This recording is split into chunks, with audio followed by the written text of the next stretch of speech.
Hello students. सो कल market में क्या कर सकते हैं और किन लेवल्स पे ध्यान रखना है। हालांकि जितने भी मेरे स्टूडेंट्स हैं जो एक्सक्लूसिव मेंबर्स हैं वो उनको तो मैं लाइव मार्केट में गाइड कर ही दूंगा। यदि आपको भी जुड़ना है हमारे साथ, इंस्टा पेज पे जाके आप सब्सक्राइब बटन क्लिक करके वहाँ पे आपको दिखेगा मेरे प्रोफाइल पेज पे, तो आप वहाँ पे जाके जुड़ सकते हैं। 390 मंथली है, ठीक है। और अभी तो मैं फ़िलहाल कोशिश करूँगा, देखिए मार्केट कल क्या करेगा, गैप अप करेगा, गैप डाउन करेगा, वो किसी को नहीं पता, ठीक है। लेकिन अभी जो भी मैं यहाँ पे एनालिसिस कर रहा हूँ, कोई बाय सेल रिकमेंडेशन नहीं है ना, कोई कॉल पुट रिकमेंडेशन नहीं है। बस मैं अपना एनालिसिस कर रहा हूँ कि कैसे काम किया जा सकता है कल, ठीक है ना। सो आप अपना ट्रेड अपने भरोसे लें, अपने रिस्क पे लें, ठीक है ना। अपने फाइनेंशियल एडवाइज़र को पूछ के ही लें, ठीक है। बाकी कैसे किया जाता है मेरा काम है सिखाना, तो आप सीखने का प्रयास करें, ऑब्जर्वेशन करें और अपना डिसीजन खुद लें, ठीक है। तो कल क्या हो सकता है, किन लेवल्स पे ध्यान रखना चाहिए। देखिए यहाँ पे निफ्टी जो है एक सपोर्ट जोन बना रहा है, यहाँ पे आप देख सकते हैं सपोर्ट जोन इस जगह पे बार बार 21,679 के पास, इस जगह और इस जगह, ठीक है। तो ये सपोर्ट बना रहा है, तो कहीं ना कहीं एक रेजिस्टेंस भी हम लोग देख पा रहे हैं। कौन से जोन पे, इस जोन पे, इस जोन पे, है ना। इसके ऊपर जा नहीं पा रहा है, कहाँ पे, इसके ऊपर। वो जोन क्या है, वो जोन है 21,754। तो दोनों को लिख लेते हैं अच्छे से, ठीक है। सॉरी, सपोर्ट हो गया 21,679, तो उसको राउंड फिगर तो नहीं, 675 कर देते हैं। तो नीचे का सपोर्ट ये हो गया, ऊपर का रेजिस्टेंस क्या हो गया 21,754 है, तो 21,760 कर देते हैं। ऐसे सपोर्ट रेजिस्टेंस निकाला जाता है। यदि इसके ऊपर 30 मिनट्स का कोई भी कैंडल क्लोज करता है, चूँकि इंट्राडे में लोग 5 मिनट, 15 मिनट, 30 मिनट देख के काम करते हैं, आप इसको भी देख सकते हैं। लेकिन 5 मिनट पे बहुत ज़्यादा रिलाई मैं नहीं करता, आप 15 मिनट पे कर सकते हो, 30 मिनट्स पे बहुत अच्छा रहता है। तो मैं 30 मिनट्स बोल रहा हूँ, तो आप 15 मिनट भी देख सकते हो, ठीक है। करना क्या है, यदि इसके ऊपर जनरली ट्रेडिंग में क्या किया जाता है वो मैं बताने की कोशिश कर रहा हूँ। यदि रेजिस्टेंस के ऊपर निकलता है, मान के चलिए इसके ऊपर कोई कैंडल ऐसा क्लोज करता है, कैंडल मैं बना के ही बता देता हूँ ताकि आपको समझ में आए। इस तरीके का कोई भी, ये देखिए, है ना, इस तरीके का कोई भी ऐसा ग्रीन कैंडल बनता है, तभी यहाँ पे बाई करना चाहिए। अब लोग सोचेंगे क्या करना चाहिए। देखिए जो कॉल लेते हैं, पुट कर में काम करते हैं, ऑप्शंस में काम करते हैं, वहाँ पे इस ऐसे केसेस में क्या करेंगे कि ऐसा यदि कोई कैंडल बना है, ऐसा कोई यदि कैंडल बना है, ग्रीन कैंडल ब्रेकआउट दे रहा है, क्लोजिंग दे दिया, मैं हमेशा बोलता हूँ क्लोजिंग पे ध्यान दो, जाने से नहीं होता, जाने से सिर्फ स्टॉप लॉस हिट हो जाता है, स्टॉप लॉस हिट हो जाता है, ठीक है। लेकिन क्लोजिंग का मतलब होता है एक डिसाइसिव मोड, एक डिसाइसिव मतलब एक डिसीजन समझ में आता है बायर सेलर का, ठीक है। तो यहाँ पे यदि ग्रीन कैंडल से क्लोजिंग हो रहा है, तो कहीं ना कहीं बाहर थोड़ा एग्रेसिव हो रहा है, वो रेजिस्टेंस को क्रॉस कर रहा है, तो कहीं ना कहीं सेलर डरेगा। तो इस ट्रेडिंग कैसे करना चाहिए, इसके नीचे का एसएल लगा लेना चाहिए, इसके नीचे का, क्योंकि ये ब्रेकआउट कैंडल है।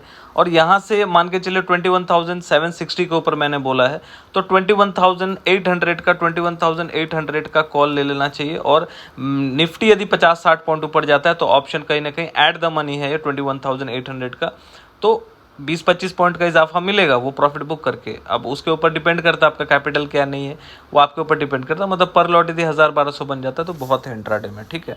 मैं जस्ट एक इन्फॉर्मेशन दे रहा हूँ आपको। सेम वाइस वर्सा, यदि इसके नीचे कैंडल, ऐसा ही कैंडल, रेड कैंडल क्लोज होता है, ये मैं सब हटा देता हूँ ताकि आप लोगों को समझ में आवे, है ना। सेम यदि इस सपोर्ट के नीचे निकलता है 21,000, इसके नीचे 21,677, ठीक है। तो उस 21,677 मतलब आप 21,650 का पुट लिया जा सकता है। यदि ये ब्रेक होता है तो यहाँ पे ये करना चाहिए, ये लेना चाहिए। अब लोग कंफ्यूज होते हैं क्या लेना चाहिए, इसलिए मैं बता रहा हूँ, बाकी आपकी मर्जी है। 21,650 का आप ले सकते हो पुट। अब पुट यदि आप लेंगे तो यदि 50-60 पॉइंट यदि नीचे आता है निफ्टी, बहुत बड़ी बात आज के डेट में है नहीं, विक्स ऊपर है, वॉलेटिलिटी ज़्यादा है, तो 21,650 का लेंगे, 50-60 पॉइंट का मोमेंटम आएगा तो कहीं ना कहीं एट द मनी का पुट है, तो 30 पॉइंट तो कम से कम 25-30 पॉइंट बढ़ गया, मतलब 1200-1500 रुपये आपको एक लॉट पे मिलता है। बाकी आप जितने लॉट पे करते हैं आप अपने फाइनेंशियल एडवाइजर को पूछ के कर सकते हैं। ये हो गया निफ्टी का, ठीक है। स्टॉप लॉस क्या होगा, जो कैंडल क्लोज करेगा, रेड कैंडल क्लोजिंग करेगा, उसके टॉप का एसएल लगा के ट्रेड करना चाहिए। एसएल मैंडेटरी है, ये आप नहीं सोच सकते कि एसएल हिट हो गया भाई, 3 दिन एसएल हिट हो, 5 दिन एसएल हिट हो, कम से कम आपका कैपिटल एरोट नहीं होगा। ये नहीं होगा कि भैया एक दिन में लुट गए, बर्बाद हो गए। ठीक है, तो एसएल को आपको देख के ही चलना पड़ेगा। आते हैं बैंक निफ्टी पे। बैंक निफ्टी के जो भी है लेवल्स मैं हटाता हूँ, पुराना लगा हुआ है। सपोर्ट देख लेते हैं फिलहाल के लिए। तो देखिए, एक सेकेंड, एक ट्रेंड लाइन बना हुआ आ रहा था, ट्रेंड लाइन तो ब्रेक हो चुका है भैया। ये देखिए, ये ट्रेंड लाइन था जो ब्रेक ऑलरेडी हो चुका है, अब देख पा रहे होंगे। तो कहीं ना कहीं देखिए बार बार यहाँ से रिजेक्शन आ रहा है। तो जब तक 48,400 ये जोन जो है, 48,400 के ऊपर जब तक नहीं क्लोजिंग करता 30 मिनट्स का कैंडल, 5 मिनट में तो भूल से भी नहीं जाऊंगा, 15 मिनट में भी नहीं जाऊंगा, क्योंकि ये एक बहुत बड़ा डिसाइसिव पॉइंट था। ये ट्रेंड चेंज हुआ, ब्रेक हुआ, तो इसके ऊपर जब तक 48,400 के ऊपर 30 मिनट्स का कैंडल सस्टेन करके क्लोजिंग, ग्रीन कैंडल से क्लोजिंग नहीं देता, तब तक इसके ऊपर नहीं जाना चाहिए। इसके ऊपर जाता है तो 48,400 का आप कॉल ले सकते हैं। ठीक है, मतलब यहाँ पे लेना चाहिए, ले सकते भैया, सीरियसली मत लेना। मतलब यहाँ पे 48,400 का मैं लूँगा, यहाँ पे लेना चाहिए। ठीक है, और यदि मान के चलिए ये सपोर्ट फिर से ब्रेक होता है, ये वाला कौन सा है भैया, देख लेते थोड़ा क्लोज करके।